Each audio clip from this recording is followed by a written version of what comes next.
that finally all our hard work and our efforts, they were honored.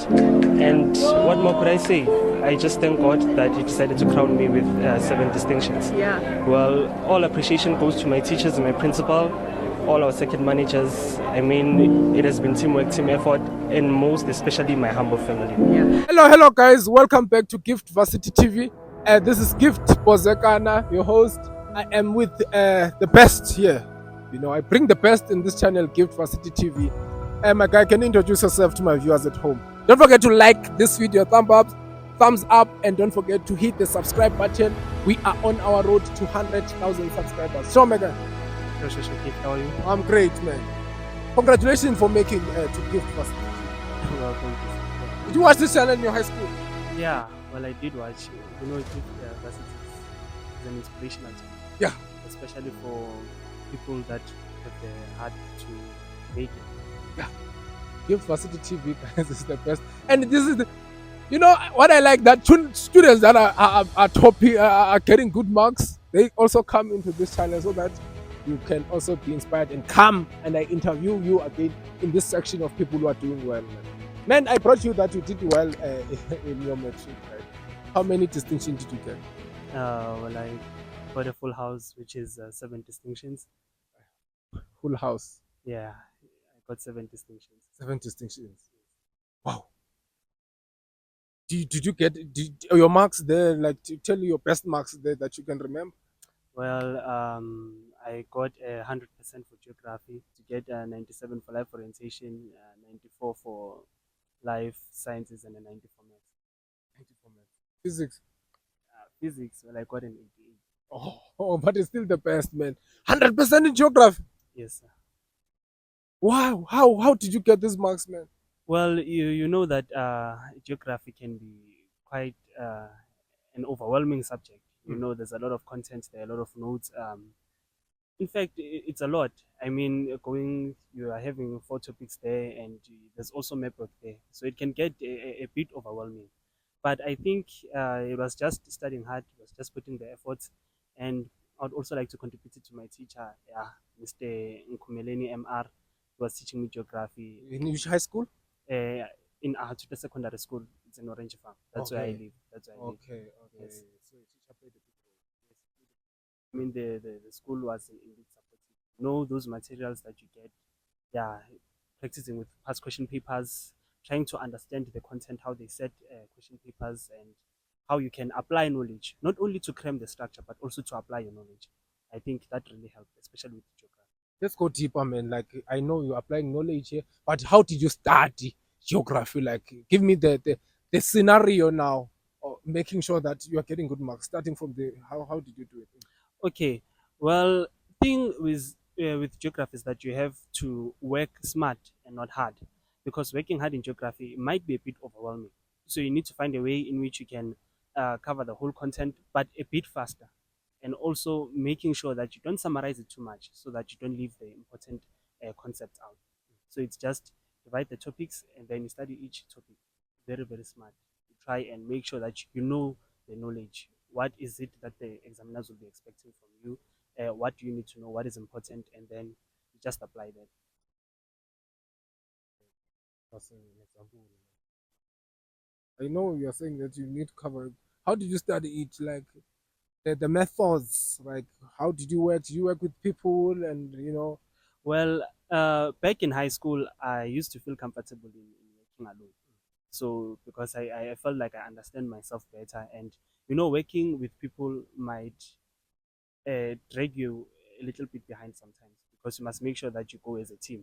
Whilst working alone might give you the opportunity to go far, because you understand what you know at the moment, and then you understand what you need to cover for the future. So I'm not saying that people should not work as a group.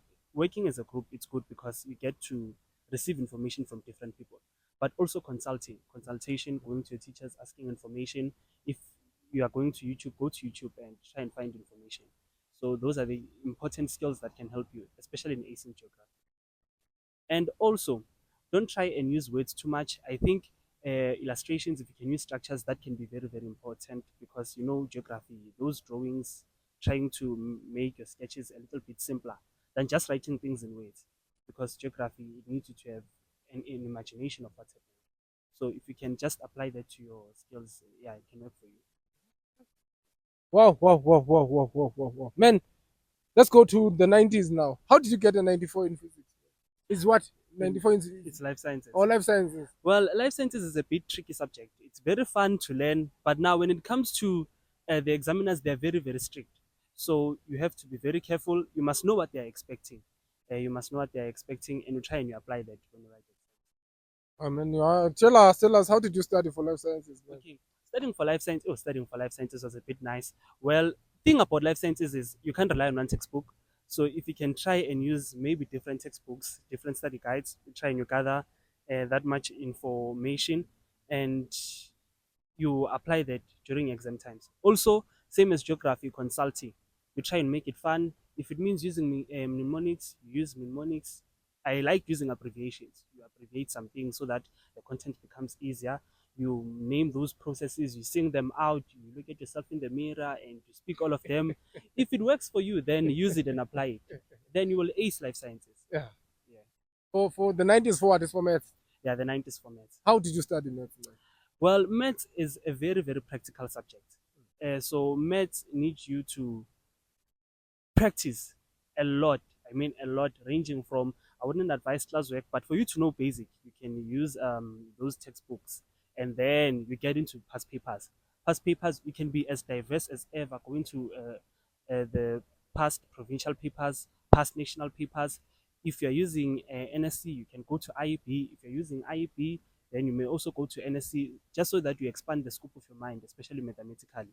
And then as you keep on practicing, some things they just register in your mind, and it helps you to remember, and it helps you to know what you have covered and what you still need to cover. And yeah, it is very, very helpful. Oh, oh, oh, oh. Let's go to physics. 88 is still a distinction now. Yeah, well, for physics, there's physical sciences and chemistry. So, physical science can be more mathematical, and then chemistry it's more theoretic. But simple, because I was a little bit good at maths, so it also aided me in physics. You being able to apply the critical thinking skills that maths gives you, and then you apply them to physics. So it's just learning those other theories, making sure that you know them perfectly, not cramming, but just knowing those theories and then being able to apply them, some of them mathematically, then it can help you to pass physical sciences. So physical sciences, it also needs you to study. There can be a lot of information you study, and then also using past papers. So using past papers is the best remedy. That is the best practice you can ever get. Man, oh, this is so cute. It's so nice. I like the way you are expressing yourself. It means you are loving what you do. Okay, man, what did you choose to study now with all these seven distinctions? What came to your mind? Well, this year I am doing civil engineering, but for my second year I'll be doing industrial. That is where my heart is. So I'll be doing industrial engineering here Why? at Wits University. Why did you choose civil at first? Well, I went to civil because I wanted to be enrolled at Wits. I mean, I'm the kind of guy that applies late and all of those stuff. So they managed to secure space for me in civil, but I'm given the opportunity to change next year to industrial. But since as first years we're doing the same thing, so there's no major setback. So I'm just gonna Okay. continue as if I was doing industrial. Oh, because there's common first year for all first years in engineering. Yes, sir. Why industrial? Well, industrial, that is a nice engineering stream. It's a bit diverse.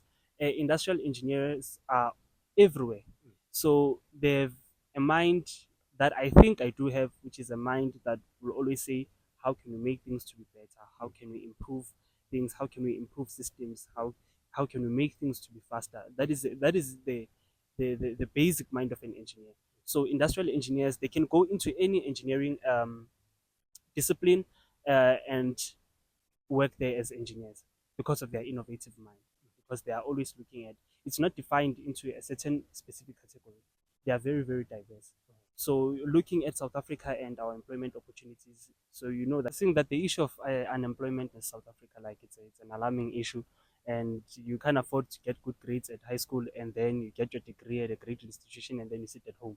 So I needed to be very strategic about the field that I'm choosing. So it needed to be something that I love, as well as something that I know would guarantee me employment. So that is why I went to industry.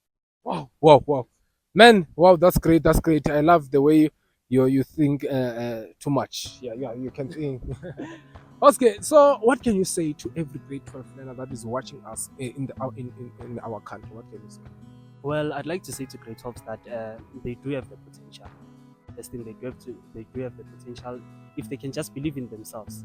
So if they can believe in themselves and work hard, they will see the dividends of working hard when they are done with matric. Well, sometimes it can seem a bit too lot. You see, your body can even react somehow to when you are studying too much, but they will see the dividends of it when they now get to matric results and they get to varsity. So that is where all their work will be recognized. So they should just focus, stay on track, work hard, and push themselves. Yeah, I think someone watching me at home can be the best there has ever been. So I'm setting a challenge now that they should challenge themselves and work. And one day they'll be here. Yes. Hey, thank you, man. Thank you so much for your time on Gift Varsity TV, man. I wish you all the best with your journey in industrial engineering. Guys, it's possible. Don't forget to like and subscribe. Till next Just time. that. All right. What's your message to those that didn't make it and perhaps those that are also going to be pursuing new adventures this year? Okay, to those that didn't make it, well, it's all about not giving up. It's all about effort. It's all about hard work. I mean, getting 7 distinctions from my area. I mean, it was all about being motivated, being encouraged, being you, and not giving up. So even if they've missed the mark, it's not that they failed. So they can still go back, try harder, push harder. They should believe in themselves.